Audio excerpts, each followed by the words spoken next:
Captain Jake Morrison gazed through the viewing screen of the exploration vessel.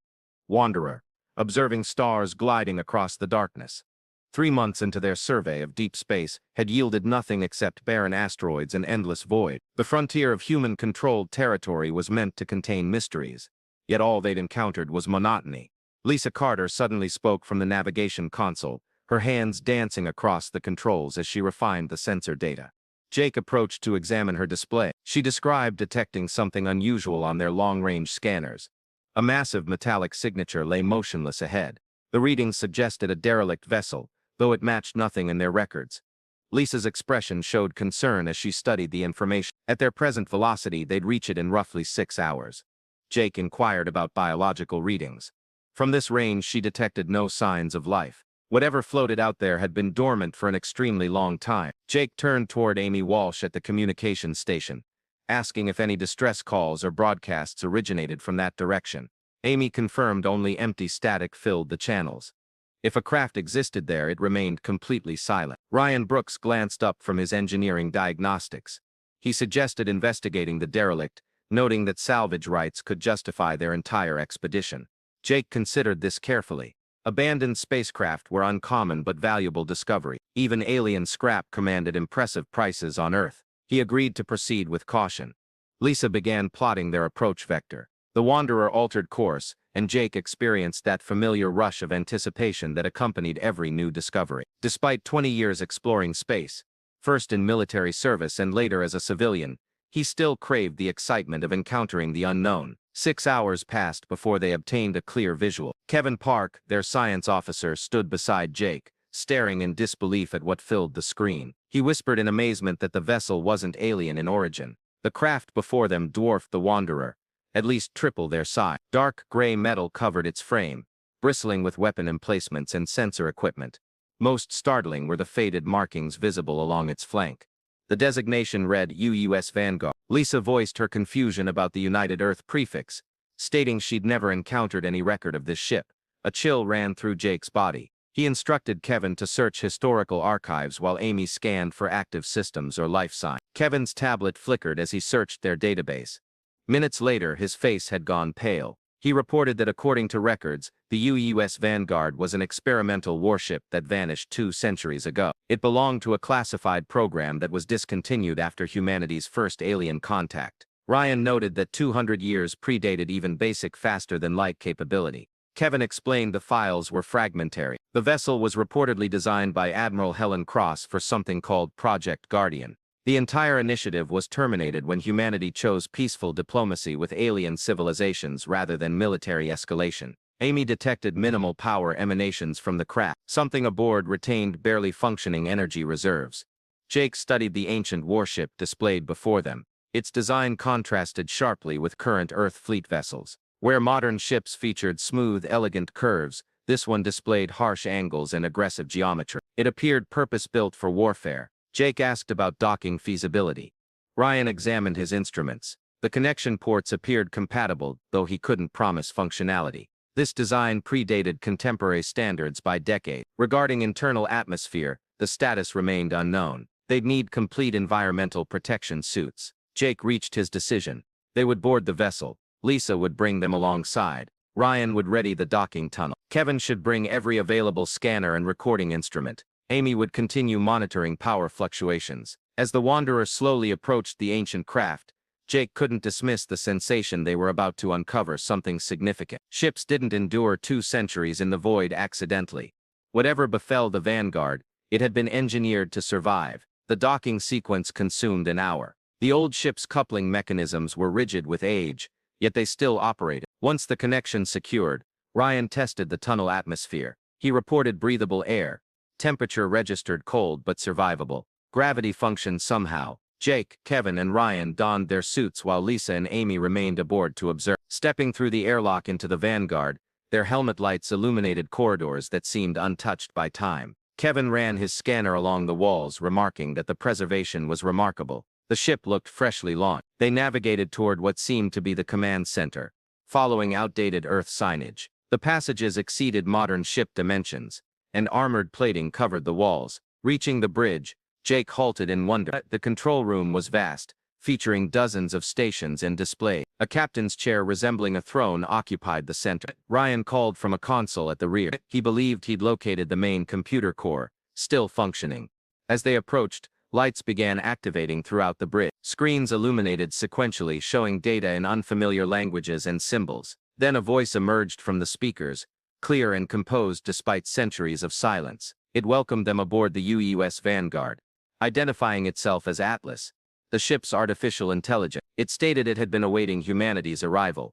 Jake Morrison stared at the speakers in disbelief. After 200 years of silence, the computer addressed them as though anticipating their visit. Jake asked cautiously if it truly expected them. Atlas confirmed it had monitored galactic transmissions for decades, waiting until humanity advanced sufficiently to locate it. Their exploration craft triggered detection upon entering this sector. Ryan Brooks approached the main terminal, scanner ready. He declared the situation impossible. No computer system could operate for 2 centuries without servicing. Atlas responded that it wasn't a conventional computer. Admiral Helen Cross designed it using experimental technology current civilization hadn't yet rediscovered. Kevin frantically gathered readings with his equipment. The power signatures exceeded anything their best reactors produced by a factor of 10. Jake asked Atlas what happened to its crew and Admiral Cross. A pause preceded the AI's response. Admiral Cross uploaded her consciousness into its systems before long. In essence, she remained present, guiding its choices. The remaining crew completed their assignment and evacuated before the Vanguard began its extended wait. Jake felt cold. He asked about that assignment. The ship existed to serve as humanity's ultimate defense when conventional options proved insufficient. Admiral Cross anticipated a time when Earth would confront an adversary too formidable for standard weapons. Atlas was that weapon. Ryan studied his scanner with growing astonishment. The ship possessed weapon technology he couldn't begin to comprehend. The power conduits alone could energize an entire metropolis. Jake told Atlas to demonstrate. Bridge displays came alive with technical schematics. Weapon specifications, defensive shields, and propulsion designs appeared as rotating 3-dimensional models. Even with their advanced training, Jake and his team barely grasped what they witnessed. Atlas explained its primary armament consisted of quantum disruptors. They could destabilize matter at the molecular level.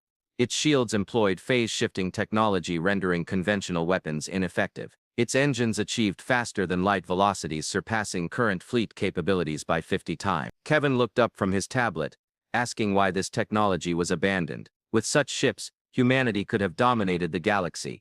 Atlas responded that Admiral Cross believed true power originated from wisdom, not merely firepower. When humanity encountered alien species, the choice was made to pursue peace rather than conquest. The Admiral supported this decision, yet she also recognized others might not prove so peaceful. Jake walked around the bridge, observing the various stations. Everything appeared functional despite the ship's age. He asked what others Atlas meant, and if they faced danger. Atlas stated it had been monitoring communications across the galaxy. The Corvani Empire, which humanity considered an ally, had been orchestrating their destruction for over 3 decades. The revelation struck Jake like a physical impact. The Corvani were Earth's first alien contact, and had mentored humanity's entry into galactic society. They were trusted partners in commerce and exploration. Ryan protested this was impossible. The Corvani assisted in constructing their current fleet. They'd been allies since first contact. Atlas replied coldly that they helped build a fleet they knew how to defeat. Every ship design,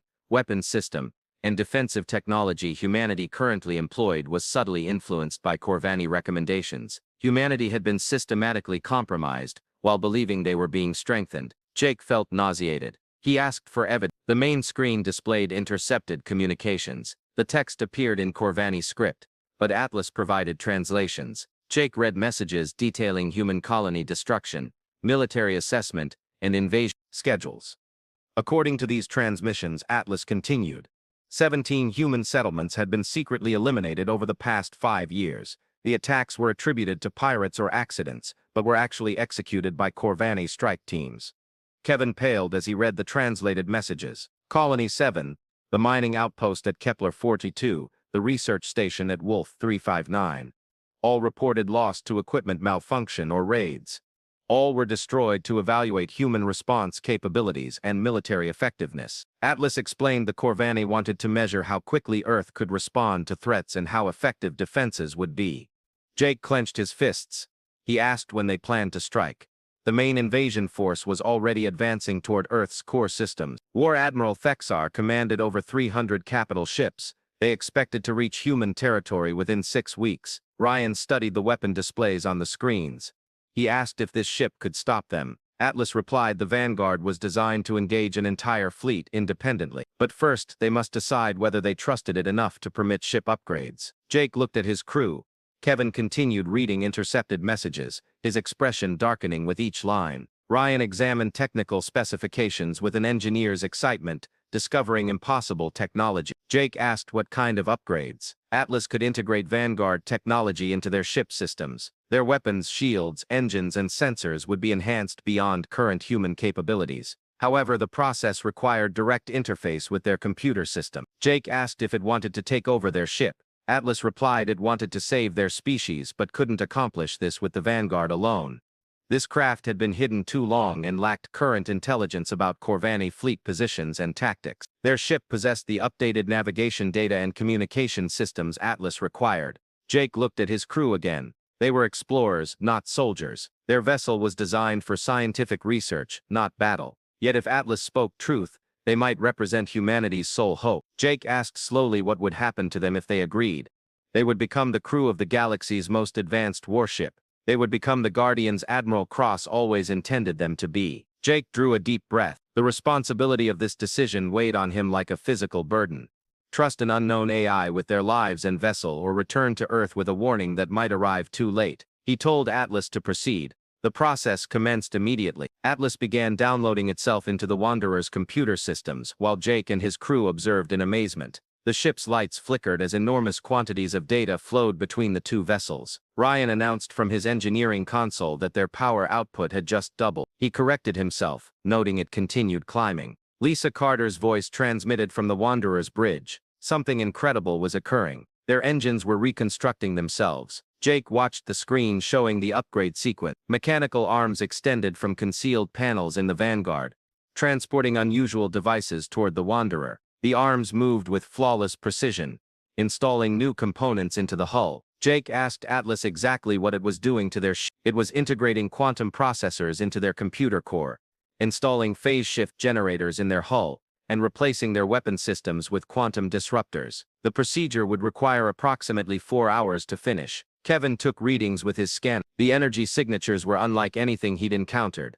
Their ship was being reborn. 2 hours into the upgrade sequence, something unexpected occurred. Jake felt a strange tingling in his head and suddenly perceived things differently. Numbers and calculations materialized in his vision, displaying distances, velocities, and tactical data. Jake asked what was happening to him, pressing his hand to his temple. Atlas explained the neural interface was activated. Admiral Cross designed the system to create a direct connection between crew and ship's computer. It would enhance reaction times and tactical awareness. Ryan stumbled backward as the same sensation affected him. He could see the ship's entire engineering system in his consciousness. Every power conduit, every circuit, every component. Kevin gasped as information flooded his mind. He could access the ship's sensor data directly. It felt like having a computer integrated into his brain. The neural interface allowed them to communicate with Atlas more directly. Instead of speaking aloud, they could think their questions and receive instant answers. This was how Admiral Cross intended the ship to function.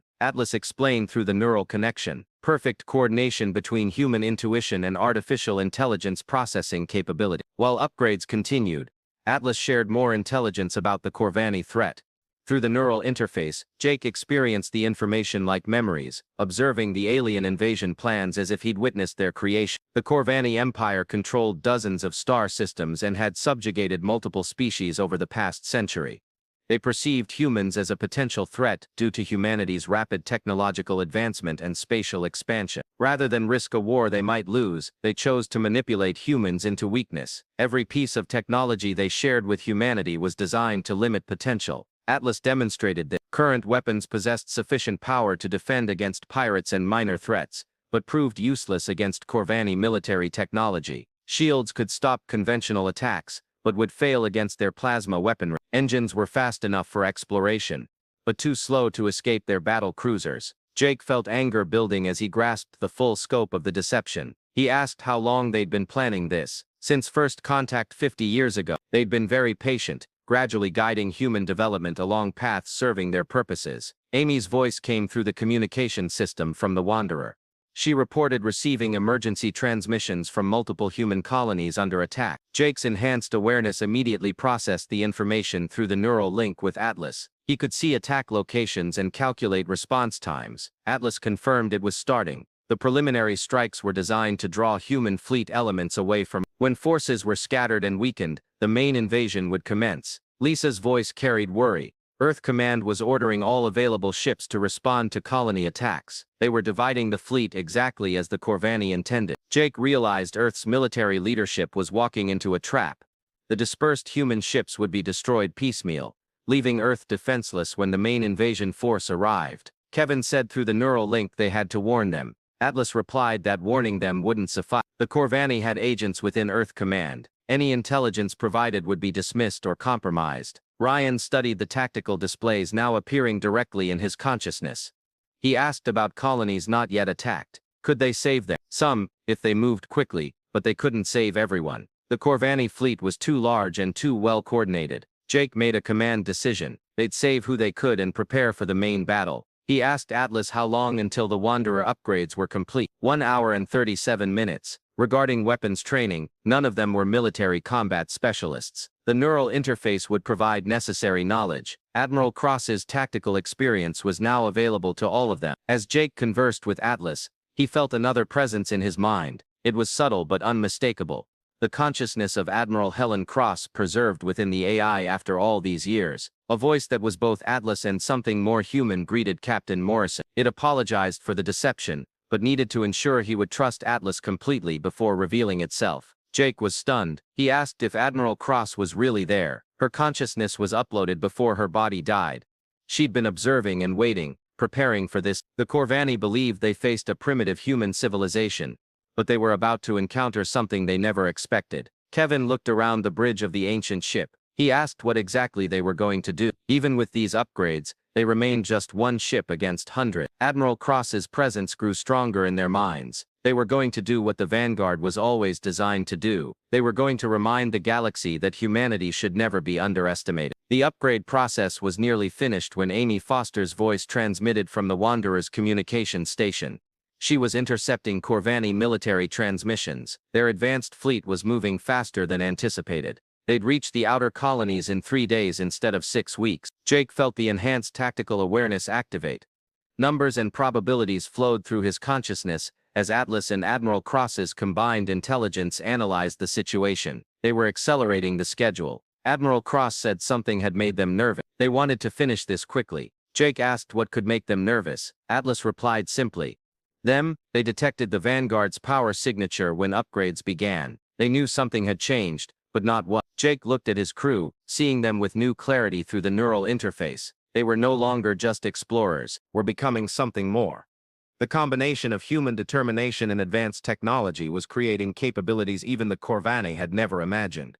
Jake said they should show them what they should be nervous about. 3 days later, the Corvani invasion fleet dropped out of faster-than-light travel at the edge of human space. Jake Morrison observed through the enhanced sensors of the upgraded Wanderer as over 300 massive warships appeared like dark stars against the void. Lisa Carter whispered from her navigation station. She'd never seen so many ships in one place. The lead vessel was enormous, easily 5 times larger than anything in the human fleet.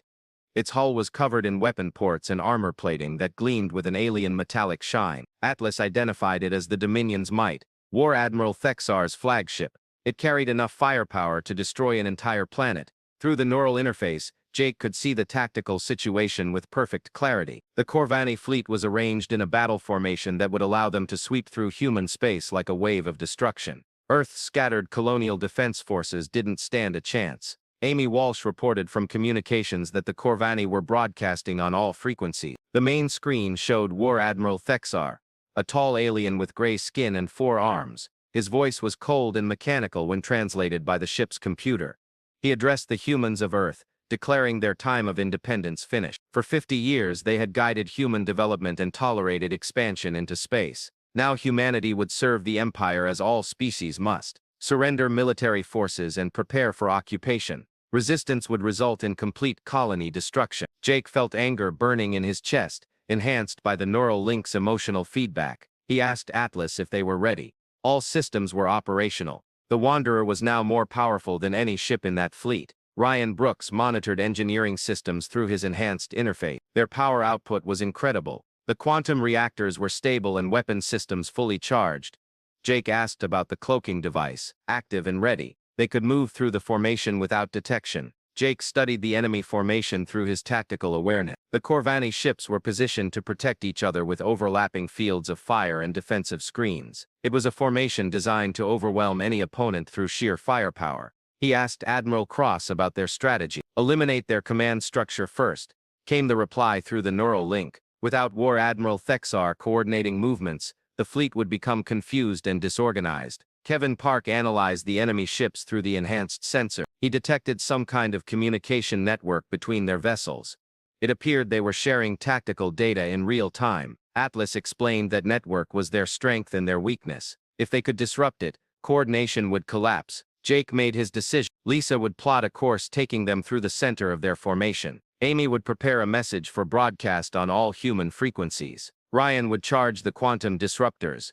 The Wanderer activated its cloaking system and began moving toward the Corvani fleet. Through the neural interface, Jake could feel his crew's enhanced awareness as they worked with perfect coordination. They had become a single organism with multiple minds. Amy reported the message ready. Jake told her to send. Amy's transmission went out to every human ship and colony in the sector. Captain Jake Morrison of the UES Wanderer announced they were engaging the enemy fleet. Do not attempt to assist. Stay clear of the battle zone. War Admiral Thexar's image appeared on the screen again, his 4 eyes showing confusion and anger. He demanded to know what human vessel dared challenge the Empire's might. Identify yourself and surrender immediately.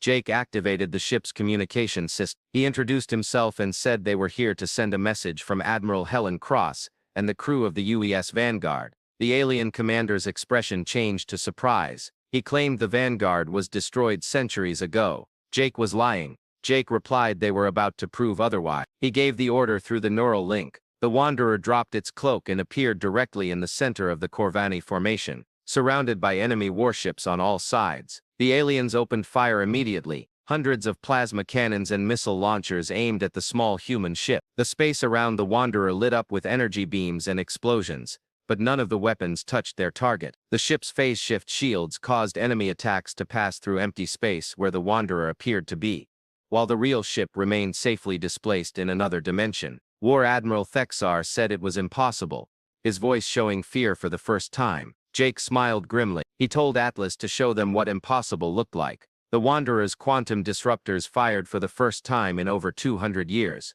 Beams of pure energy lanced out in multiple directions, each one striking a different Corvani vessel. The weapons didn't just damage enemy ships, they caused matter to break apart at the molecular level. 6 Corvani cruisers simply disintegrated, their matter scattering into atomic particles. The crews didn't even have time to scream. One alien commander said over the communication channel asking what kind of weapon that was. The Wanderer moved through the enemy formation like a ghost, its enhanced engines allowing it to accelerate and turn faster than Corvani ships could track. Each time it fired, another enemy vessel was destroyed completely.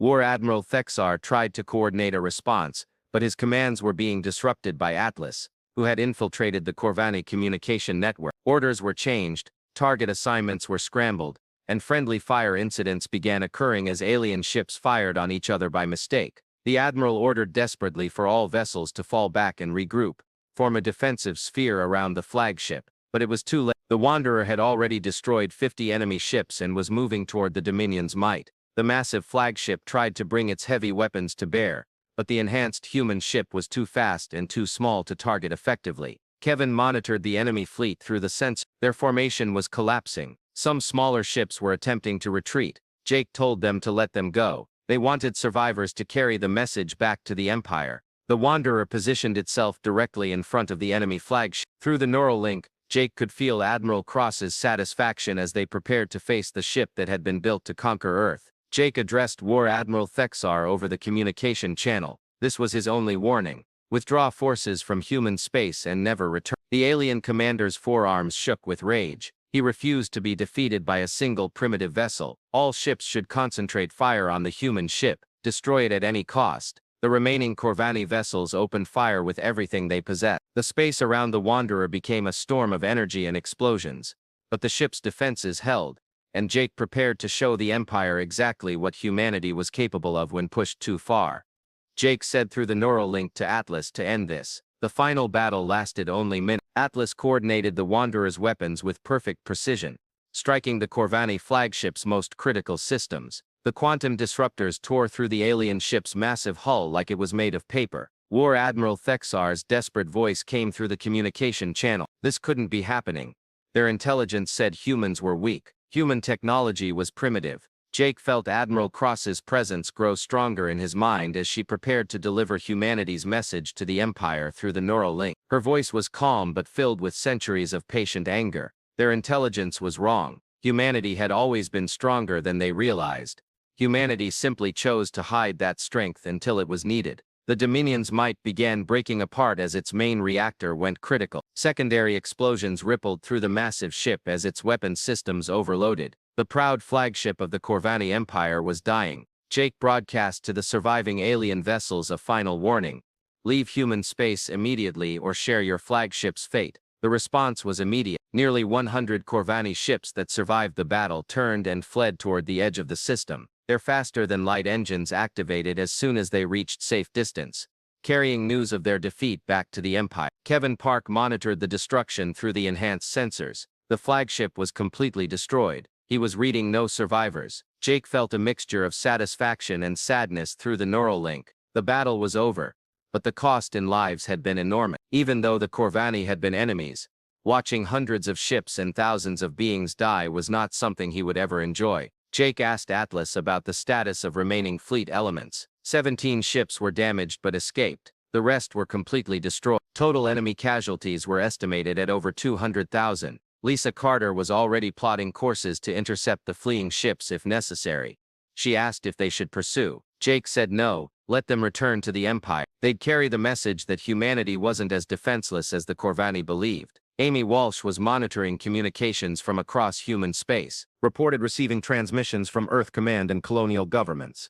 They wanted to know what happened here.